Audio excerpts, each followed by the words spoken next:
Hey guys, welcome back to an interesting video on Wild Rift. So today we're back with a Senna updated complete guide. So of course, as usual, before we really get into it, don't forget to check out Senna's basic guide. I'll put up in the cards above for her skills, leveling order tips and tricks, as well as a couple of combos. But with that said, let's get into the loadout. So there was a commenter who was, of course, requesting for a Senna updated complete guide for, I think, pretty much over a month ago now. And apologies to that guy because I couldn't really get it done. I did get a couple of games of Senna in, but I didn't really get any, good gameplay content. And I was also testing out her builds. But, this one's for you eventually. Here we are. So now let's take a look at, what we want to go for with Senna. So first up, of course, you want to go for support item on Senna. Of course, pretty much on Senna, you're always going to need a support item. But which one you want to go for is completely up to you. All three of them work. So Spectral Sickle, of course, works very well into matchups where you can bully a lot. So for example, if there is a shorter range ADC and I can tank, engage, or support, Sickle very easy to stack up. In a very oppressive lane, like with like a Draven lane or a Caitlyn lane, for example, the Relic Shield could be good if you have no idea what you want to go for and just want to go for anything. Ancient Coin is always just good as well because it gives you health and ability haste. Pretty solid stat line as well. So for the boots, you generally want to go for defensive boots because Senna is incredibly squishy, so you do want to go for either armor boots or magic resist boots depending on how much of each damage type there is on the enemy team. Generally it's going to be armor boots because you are in the duo lane and this is going to help you get the extra armor to kind of survive. So with the buffed Hextech Black Cleaver, we do want to go for this as our first item in general. So this is actually just a really solid item. It gives you a really nice stat line, 400 max health to make you a lot more tanky, 40 AD is pretty decent, and 20 ability haste of course helps you out a lot. With the Sunder passive, of course, it takes 4 times to stack up to 24%. Now, it's not the easiest to stack on Senna, of course, because you do attack really slowly, but with your, Ws and Qs that can stack it up as well, if the enemy team gets into, or enemy champion gets into a longer fight with you, you will be able to proc this quite consistently, and this will make the difference in the fight. Of course, movement speed also very helpful. So still a very solid item for Senna is the Iceborne Gauntlet. It's pretty much the core of most Senna builds nowadays, despite being a defensive item. Again, it gives you health, it gives you armor, it gives you mana, it gives you ability haste, all kind of stats that you like. Of course, traditionally, health and armor is not exactly what you like, but this kind of Senna build is a sort of half tank build where you basically are tanky and you can't get one shot, but at the same time you do a decent amount of damage. So with this build, of course, with this item, sorry, you also get the Spellblade passive, which does help out a lot with your damage as well, which can of course also proc on your Q. So next up, you go for your final two kind of more offensive items. So first up, we have Mole Reminder, gives you armor pen as well as Grievous Wounds. Now honestly, this is more for the Grievous Wounds than really the armor pen. You already have armor pen from here, but double armor pen and more importantly Grievous Wounds on the Mole Reminder. And finally, we have Runaan's Hurricane. Now, Runaan's Hurricane is a pretty insane item on Senna because it, of course, not only allows you to attack 3 targets, but it also allows you to proc your passive on 3 targets at the same time. And by the time you get to your last item, you're definitely in the stage of the game where you're in team fights non-stop. So this is going to help you out a lot. Now, of course, you have a ton of situational items on Senna. If you're into a very heavy shielding team, you want to go for Serpent's Fang early, like either after Black Cleaver or even before. Black Cleaver is really crucial to get anti-shield. Into heavy magic damage teams, you can go for like Maw or Spirit Visage. For example, you can even go for other defensive options on Senna as well. You can even go for something like, Titanic Hydra or, like a lot of items basically. Where you can even go more offensive items. You could go for Bloodthirster. You could go for, IE as your last item, things like that. Or even earlier on if you, want that. For the runes, I personally like to go for Fleet Footwork. I know that Glacial is the most popular rune on Senna, but I personally like Fleet Footwork the best because I think that this allows you to get a lot of laning power and allows you to bully people, which is really important because when you're able to do that, you're able to proc your passive a lot more often, which is going to allow you to get more stacks and scale faster into the late game. Then, my favorite rune loadout for Senna is going to be the Domination Tree. The most crucial rune here is Shield Bash. Now Shield Bash allows you to deal extra damage after you heal or shield, which of course Senna heals on her Q and shields with her ulti. And it scales off of your AD as well, so this is going to give you a lot of damage in the long run now. And Party Attack is pretty much the best option for here.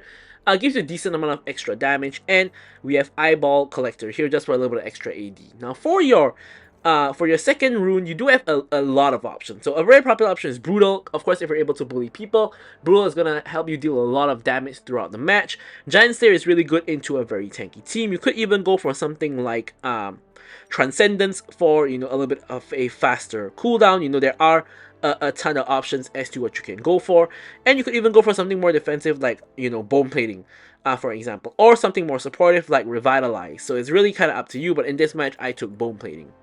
Now for the spells, as a support, you do want to take Flash and either Exhaust if your ADC doesn't have it, not Ghost, or Heal generally. Now you can of course go for Bearer as well if you're a little bit more selfish, but generally it's going to be Exhaust or Heal. But with all that said, let's move on to talking about our gameplay. Alright, so now let's jump into the gameplay. Of course, as usual, don't forget to like, comment, and subscribe. Any questions, queries, or remarks, feel free to leave them in the comments below, and I'll of course be sure to address them. And hopefully, the commenter who wanted the Senna guide, hopefully it's not too late, and hopefully you will still enjoy it. So anyways, here we have the Senna guide. Now, first thing I want to put into context is you guys can see that this build is pretty much the build that you can go on Senna every game. It's really meant for Senna support. In this game, we are of course Senna support. Senna ADC is complete garbage. Do not ever go for Senna ADC. But in this game, we are playing with a Seraphine. I actually told Seraphine to not get the support item. If you guys actually saw just now, she actually sold the support item and got an Amp Tomb instead. So I told Seraphine that I will go for the support item and she could just go for whatever she normally built just without getting the support item. So this is a little bit more of a weird combo. Generally with if you play Senna in solo queue, you generally are going to be with an ADC. So it's going to be a double ADC lane. Don't worry, this build still kind of is very okay for that. But in this particular game, you can see we are against a Kalista and a Teemo who is about to meet his maker as we get the first blood here. And Kalista has to run for the hills as well. And we are with a Seraphine, which is really unusual, compared to if you play Senna in solo queue generally. So Senna honestly is a champion that, in my opinion, if you're good at her, she can work with anybody, right? She can work with what in ADC. Of course, you do have to not build full damage. You do have to build tanky items, so you'll be a little bit more supportive. But with an Enchanter, she can work very well as well because, for example, in this match with the Senna Seraphine combo, this really focuses on insane healing and shielding. So I want you guys to pay attention to this throughout the match, where Senna has her Q healing and her ultimate shielding, whereas Seraphine has the W for the shielding, and if she casts the double W, she has the heals and shields. So you will see a number of situations in this match where we survive simply because of how much insane healing and shielding we have. So of course Senna does work well with Enchantress as well, but it's more so those AoE Enchantresses like Seraphine and Sona, not so much like those Jannas and Lulus and those kind of Enchantresses, but these kind of Enchantresses she does work very well with. Of course she works very well with tank supports as well, like she works with the Engagers because the Engagers can farm and get the items more quickly, especially those specialized ones that duo very well with Senna. Champions such as Gragas or Galio, for example, work very, very well with Senna in particular. But yeah, basically the main point here is that she kind of works with, basically anybody. So in this game, our Seraphine is actually building support, and we could build full damage if we wanted to. Like Senna can build full damage. So for example, first few items, you could go for either like Lethality items, like like Dust Blade, like Ghost Blade. You could go for like full AD items such as Eclipse. You could go for even crit items like Bloodthirster as well. But in this game, I'm still sticking to the build that I showed you guys just now, as if we were, the support with like an ADC. And what I really want to show you guys here is that this build is incredibly consistent, right? You do get a decent amount of damage from Black Cleaver, but you also get a lot of tankiness from Black Cleaver. Same thing with Iceborne Gauntlet. You get a lot of tankiness from Iceborne Gauntlet, but you also get a decent amount of damage until you finally reach your 2 damage items at the end, where once again, of course, you get consistent damage. Now with Senna, a lot of her damage comes from her passive, which is of course where you collect souls, and the souls give you extra range, extra AD, things like that. So just collecting souls, like what we're doing here, is very crucial to scaling up, and really crucial to, of course, getting a good late game, where of course you will be able to output the damage and heal people and shield people at the same time. Now, of course, for your enchant, you could go for a supportive enchant like Locket or, something like that. But for me in this game, I decided to go for a bit more of a selfish enchant. I went for QSS in this game because, of course, I'm not exactly the support in this game. I'm kind of the ADC slash the pseudo support where my Seraphine actually was meant to be the support, but I managed to get her to not get the support item and instead, just get her normal items. So, what I really want you guys to pay attention as well to is just how much damage we do throughout the game. Like, you guys will see in the stats at the end of the video, but I'm just gonna let you guys know right now, which is that we actually end up doing like the most damage on our team. And we are not even building full damage. We have Black Cleaver first item, and we have like Iceborne Gauntlet second item. We even have defensive boots. But we still end up doing the most damage on our team because, as I said, if you can play Senna well, even if you build like a more tankier build, you can still deal a lot of damage. And just imagine you doing the most damage when there's like a Tryndamere and an Ahri on your team who's building like full damage, right? That's kind of nuts. I mean, doing more damage than Singe and Seraphine is kind of expected, but doing more damage than the two damage carries is going to be kind of surprising, and that is exactly what we end up managing to do, just based off our good scaling as well as just playing Senna well. So here we've talked a lot about just Senna in general. Now let's focus a little bit more on the actual gameplay. So taking stock of what's happened so far, we got a kill on Teemo just now, which I did allude to, and Seraphine did get a kill onto the Kalista as well. Now here, Pantheon enemy jungler is trying to go in. Our team gets the dragon. We ult to give a huge shield to our team. Unfortunately, Seraphine does die off the back end after killing Yone, and now I'm caught a little bit out of position. I get the double root down, and I'm going to have to flash the wall to ensure I remain safe. Thankfully, the enemy team does not have any flashes to follow. If not, I could have been in a little bit of trouble. So here, I'm trying to defend this tower. I get the insta-root on Kalista just to stop her momentum a little bit. Teemo blinds me, so I'm not able to attack the Kalista. I'm just trying to focus down the minions as fast as I can so that I don't get dived. But although that is really unlikely considering that the Herald is up, and I believe the enemy jungler is rotating to the Herald. Now Seraphine is coming back, and the enemy team cannot really kill me under tower with the help of Seraphine here. And here I'm also just proccing my healing non-stop to just heal myself back up to a pretty healthy state. Support item now completed. And of course with the fleet footwork as well, it helps us to maintain our health and stay in lane. The only issue is now we're kind of running out of mana a little bit, so we do have to back relatively soon as we start to channel our recall, because we have no mana left to really cast any spell whatsoever. So yeah, we're completely useless at this point, so we back. We actually pick up our Black Cleaver as well. And that's, of course, our first item of the game, and a pretty big spike. Now, if you take a look at our goal, of course, we are expected to have less gold than Seraphine because we're not farming, but we actually have, like, very comparable gold to Seraphine and Ahri. We actually have more gold than Singed and Tryndamere. That's quite a bad sign in a sense that, why does Tryndamere and Singed have so little gold? But anyways, we're here to focus on ourselves. Teemo is actually roam mid, so we know Kalista is actually alone, so we can kind of try to focus the tower a little bit and try to get some plates. Teemo is probably making his way back down now. But again, I'm not very scared of Teemo's support, at least not at this stage of the game, because he doesn't really have anything. So here you can see we full combo onto the Kalista, and we are able to pick up the kill. Seraphine is chasing for the Teemo, but not quite able to get it. We are able to get the plate though, and we are continuing to focus the tower. Now Tryndamere is coming here for some reason, I guess, to focus the tower as well. But eventually we are able to get the tower. We are cautious, of course, of Pantheon, who does have his ultimate, but he's very unlikely to jump into three people, right? So it's probably not gonna happen. We should be completely fine. We recall and we pick up the Sheen. Of course, gonna build towards the Iceborne Gauntlet next. Now, making sure to always pop the plants in the base to ensure enemy team doesn't have vision of our jungle. Now here we come in to not stop Teemo from getting the tower, but I really just wanted a stack. Unfortunately, I'm not gonna get a stack from my passive there. But now we're gonna rotate back to bot since we have like two other people in mid already. We don't need two of us there, so we're gonna rotate back to bot and see if we can catch out the Kalista, who is pretty overextended. She's really hard to hit the Q on. Just because of how mobile she is, but we can still just auto attack her down. Pantheon is coming in. I'm trying my best to trade onto Kalista. I decide to flash commit onto Kalista. I run into Teemo here as well.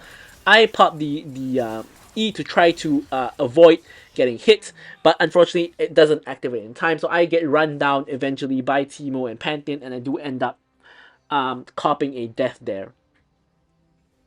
Yeah, pretty unfortunate there, but I did still think I made the right decision to flash forward and trade onto Kalista before Pantheon comes, because if Pantheon arrives and we have not yet killed Kalista, it's probably going to be worse because we're going to get CC'd and Kalista can focus us for free. So eventually it's kind of making the best out of a bad situation. So here, we're just gonna hit back over. Now, one of the kind of issues about Senna is that unlike other supports, you can't really roam. You kind of have to follow like somebody, because you need somebody to kill minions so that you can get stacks. So you see here, I'm just staying near the Ahri and the Seraphine so that they can kill the minions and so that I can get the stacks, right? So you can't really just roam and clear waves on your own, or just roam to random like enemy jungles, things like that. So you kind of have to always be together with somebody, which is kind of one of the weaknesses of Senna in terms of macro. But honestly, in Wild Rift, most supports just stay together with the ADCs anyway, not like they veer off on their own to ward the enemy jungle. That rarely actually happens. So here the dragon is up, and obviously both teams are kind of coming over to contest it. Enemy team is trying to enter the space. Pantheon actually ults straight in, so we're gonna just walk away so we don't get instantly engaged on. We're actually going the long way around. I hit the root on the dragon, but it doesn't really hit anybody. We actually walk all the way around in a circle. Seraphine hits a huge ulti. I'm gonna ulti as well to give my team the shield as well as to deal damage. Teemo is really, really low. Pantheon is trying to solo the dragon here. I'm trying to focus the Pantheon because there's no point focusing the dragon because Pantheon can smite it down, which he did take very long to do. He only engages on me, I exhaust him, and look at this, man. This is one of those instances of the Seraphine Senna combo just surviving, and also the enemy team kind of screwed up big time there, where Pantheon and Yone both engaged on me at the same time, and Teemo came back in. I actually hit a three-man Q there onto the three of them at the same time, which dealt a lot of damage, and also, of course, healed myself. Together with the Seraphine shield helped me survive, and I actually picked up a double there. I think Seraphine picked up the other kill, and we are able to survive and pick up our Frozen Gauntlet here. So you can see why I like to go for this kind of semi-tank damagey build, which is with the Black Cleaver and now with the Frozen Gauntlet, you are decently tankier. You have health and you have armor, right? I have 2 armor items and 2 health items, and this means that when the enemy team inevitably engages on you, you're actually going to be alright for the most part, right? You're going to be tanky enough to survive the initial engage. Hopefully you can flash away, heal yourself, DPS them down afterwards, things like that. And that's kind of why I don't like full damage full damage Senna, because you can no longer survive, and it's very easy for you to just get one shot. Of course, same as like any other ADC, but there definitely is a time and place for full damage Senna. But I think majority of the time this like half tank Senna is generally a lot better, which is why even now when I have a support that is building full support and I can't actually build full damage, I'm not even doing that because I simply think that this build is the better build and the best build pretty much. So here, launching my ulti across the map to help out. This is one of the important things on Senna, where you have to be aware of what else is happening on the map, because your ulti is global, so you can of course deal damage globally and also shield your team globally. So here we're not going to make it to the fight up top, so we are just focusing the wave. Now here I hit the root onto the Pantheon as well as the slow. I'm focusing him down. Seraphine ult does hit onto him. He actually survives on 1 HP. We almost kill him under tower. So although we didn't get the kill on him, that is actually pretty huge because this forces him to recall and allows our team to actually go for Baron. Now here I actually make a mistake, which is to go for the blue buff. I should have just gone straight to the Baron, and I can heal my whole team by queuing through all of them at the Baron. And I say it is a mistake because crucial thing is Baron speed. You can see that Pantheon is able to ult in and steal the Baron. If I didn't go for that blue buff, I think we actually get the Baron there, and I think actually Pantheon doesn't manage to steal. So I'm a little bit pissed off here. So I flash over, I try to kill the Yone, but unfortunately I can't quite reach him. I am able to survive for a little bit though before I end up eventually dying, and this is just an utter disaster. Enemy team pretty much not only steals the Baron but also kills 4 people in the process, which is a huge goal swing to the side of the enemy team just from the kills, and also what is going to now be a Baron push from the enemy team. So kind of a huge disaster there. Again, the mistake I made was to go for the blue buff. I think if I didn't go for the blue buff, I think we would have secured the Baron in time, but I'm not you know, completely sure on that, but that's just what I suspect.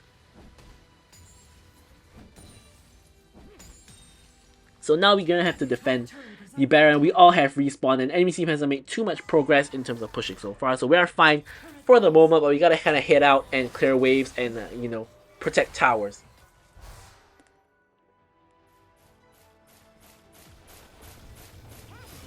So TX ulti eviscerates the tier 2 tower in the mid lane. Actually, the tier 2 tower actually survives, but just by a hair's breadth. Now, all our lanes are pretty much getting pushed, which is no real surprise here. We're trying to catch out the Teemo. We get down the CC onto him, and we do a decent amount of damage to him. Ulti across our team as well. Seraphine ulti goes into Narnia. And here, yeah, you know, we're just hitting the TX just because why not, right? Hitting the Darius, which is probably more important. And we actually hit a root on somebody who was in the tri-bush. So that's something to take note of. Probably was the Callista, judging by how she just appeared out of the bush now.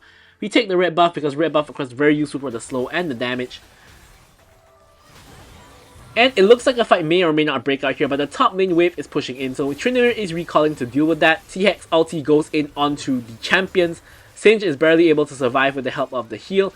TX does eventually go down, and Pantheon is running for the hills. He re-engages, kills the Ahri, and Yone is now going in. Darius is super over aggressive, goes in, I root him under the tower, and with the help of the tower I get rid of him. Yone now starts tanking the tower, has to port back to his soul, and here I'm trying to snipe out the Pantheon. Pantheon survives for a bit longer, and Callista's now 1 HP. We finish off the kill, and we're able to grab her. And overall, I would say that's a win for our team. Ahri died, but we traded her for 3 people on the enemy team. Make it 4, with the Teemo also now getting caught out. We're also able to get the Infernal Dragon for free, which again, there's no Dragon Soul in this game, so it's not the most important thing in the world, but of course, just a little bit of extra stats is always nice. And also, Senna gets 2 souls from objectives killed, so that's also nice. So here, you can actually push out and clear waves, you know, if there's no one else to do it, and you have to do it, but you generally want to try to avoid that because you do lose out on souls. But here we are able to back now, and here I actually make a decision to, instead of try to complete the Molar Reminder, I'm actually going to go for Rune's Hurricane first, because in this match, I am kind of one of the main damage carries in my team, so I do want to go for that first. And also, of course, the enemy team is not exactly very heavy on armor. Of course, there is a lot of armor on Darius in particular, but on anybody else on the enemy team, they don't really have a lot of armor. Even with that being the case, we still want to go for Molar Reminder eventually, but we just don't need to rush it right now. We can go for it after we complete Rune's Hurricane. So here, Ahri is super duper overextended. We have like 3, or rather 4 men collapsing on her with Pantheon as well, and eventually she does die to a Teemo Shroom. So with 4 people out there, I'm able to push in the mid wave before Yone comes to respawn, and of course I can't really 1v1 Yone, so I'm just gonna hit away. And honestly, in this game, it turned out to be not a very bad game for Serpent's Fang, because we do have like the Sterex shield and the Shield Bow shield, but of course I wouldn't have known at the beginning that Yone was going to build Shield Bow. It's not exactly a very common Yone item, so yeah. Here, enemy team picks up a second Baron, and there's not a lot we can do. Pantheon is actually ulting in, and not sure what the plan for him was there, but Ahri was dead already, and now Tryndamere is dead as well. Here I flash forward, try to finish the kill onto him, but I accidentally cancel an auto, which would have been shielded by him anyway, so instead I'm just going to grab a soul from Darius and kind of call it a day. And yeah, so this game is a very tight affair, very, very back and forth. Both teams are very close in terms of goal. Enemy team is leading by, you know, about 4 to 5k goal, and they are going to get Baron, so they are probably going to get even more goal. But here Teemo gets caught out by Ahri. Ahri hits the charm, Teemo does end up dying, so the enemy team takes a big L there. Here we are able to have enough goal for the Rune's Hurricane, so we are hastily backing and picking up the Rune's Hurricane. TX is now barreling down mid with Darius in the mecha this time. He is going to ult the tower, but he makes a crucial mistake, which is his minions did not enter the tower range. And in case you guys don't know, if you don't let your minions enter the tower range, you're going to deal a lot less damage to the tower. So you can see he barely did any damage to the tower, and here we're just focusing him down. Enemy team picks up the Elder Dragon in the meantime, which I didn't know they were going to do, but there's not much I can do with my Tryndamere not there. Here Pantheon ults into like 5 people and instantly gets destroyed despite the fact he has Elder. Yone hits the ulti onto someone in the front, which I couldn't see, and Darius is now getting caught in the backline. I kill him, and Yone and Callista are now running for the hills. I stole them with the Iceborne Gauntlet. Yone gets flung back in. We pick up the double. Callista's now running for the hills. And the funny thing is, the enemy team has the Elder, but they're all coming into us one by one, which really just proves one thing. If you don't fight as a team, Elder or not, you are gonna not be very useful. Just look at this. They're going in one by one, and we kill all of them. I try to ult to save Seraphine, but it doesn't really work out. Teemo is able to trade down 2 kills at the end of the day. And here Ahri is about to die to the Teemo poison as well. He trades 3 kills, and now I'm the only one left alive. But considering the entire enemy team had Elder, trading like 4 for 5 is a pretty amazing deal, right? Because they had the Elder, and we actually killed all of them despite the fact that they had Elder. So I would say that's an absolute win. So now, unfortunately, I have to recall instead of getting mid lane tier 1 because my inhibitors are getting hit by minions. So Tryndamere saves the top lane tower, and I'm gonna save the bot lane tower. Yeah, and enemy team has no more Elder because they all got wiped out. So again, the very important lesson here is that if you have Elder, you still have to play as a team. You can't go in one by one. The enemy team is just gonna kill you, especially if they're all together like what happened here. And now I've basically reached full build, except that I can sell my support item to get an additional item if I get enough gold to, which I will say in all my times of playing Senna has never happened until this game. So eventually, we are gonna actually sell the support item and get an item. And yeah. So here at this point we have so many souls. Unfortunately we can't see the souls on the replay, but we have so many souls that we have really high range. We have a lot of extra free AD. We can see a little bit of the range here, I guess. But yeah, we're just attacking minions, grabbing souls. Ahri again gets overextended and again dies. I mean, she keeps doing this, you know, pretty recalcitrant. But anyways, here the Baron is now spawning, and while we don't really want to start the Baron 4v5, we do want to stop the enemy team from doing it. So we are just basically staying in the area to ensure the enemy team doesn't do it. We get a root onto Callista blind, and Chain CC comes in from the Seraphine. We eliminate the Callista. So in the grand scheme of things, we trade Ahri for Callista, which is a pretty good trade, in my opinion. I mean, Callista is 2 and 8. She doesn't do that much damage, but getting rid of the enemy's consistent DPS in the form of Callista is still, you know, non-negligible. So here, Yone is getting caught out. Getting run down by Tryndamere. I wait at the ghost because he has to come back to the ghost right off. So we're gonna get rid of him as well. Teemo is now split pushing, which of course I can't see on the map. I'm pinging for someone to stop him. Tryndamere is backing. Here we get a catch onto Pantheon. Kill Pantheon with the ulti, shielding ourselves from Darius at the same time. Darius is now getting run down by us. Gets rooted. He's gonna die. There, down he goes. And eventually Ahri does stop the Teemo from pushing. At least momentarily. Now here, it's really difficult for us to end. So we're instead just gonna go over to Baron and try to secure Baron instead. There is still this enemy ward in the bush, so we're gonna get rid of that one. Teemo and Callista might come here, so we're gonna ward over the wall to ensure we can see if that's the case. Healing all of my team at the same time as well. We're gonna now grab these souls, and we can actually get a reset. So here, I can sell my support item and get an item here. So, but here, I'm in a hurry because I want to quickly get out of base to push with my team. And in a panic, I'm just kind of scrolling through items. And I just basically buy Random's Omen because in my head, I was like, there's a Yone on the enemy team. So it can probably counter Yone and the enemy ADC. But of course, I kind of forgot. I goofed up a little bit and kind of forgot Callista doesn't actually build crit. So in reality, I only have an item that counters Yone. And I did think Frozen Heart was a way better purchase here. But the issue is that I couldn't find it in a timely manner. And I just end up buying Random's Omen. Now the next Elder is coming up in 20 seconds, and the issue is that no one on my team is taking the Baron, and we really need someone to take it. Singe just ignores the Baron, which is really pissing me off. I mean, he's 3 and 7. Just take the Baron, man. So in the end, Seraphine has to be the one to take the Baron. And the reason why it's very crucial for somebody to get into the Baron is that when the person gets into the Baron, it empowers all of the waves with the Baron empowerment like this. And of course, that's really the main strength of Baron. All the lanes are going to auto-push just because of the Baron buff. Now here, Elder is up, and I want to help my team, but I realize that Darius is split pushing. So what could happen is, if I don't back and stop him here, is that he could end up just split pushing and winning the game off of that. So I'm here to just stop him, make sure he cannot do anything. Now Tryndamere is here, but he should be at the Elder. Why is he clearing the wave when I'm already doing it? He should be at the Elder, you know, killing the Elder, but fortunately my team is able to win the fight at the Elder. Not only Darius and Teemo are left alive, and we can basically end the game with the help of the TX. If TX ults the base, we should be able to win the game relatively easily. However, TX is instead ulting the people, which is absolutely horrible. I mean, so many people don't know how to use the TX. He's just wasting it. And even pushes Darius away to safety so that I can't kill the Darius, which is really, really nice. Of course, you love it when people use the TX like that. Now the TX dies, and now it's a little bit difficult to end. Thankfully though, Tryndamere solos out the Elder Dragon, so we now do have Elder.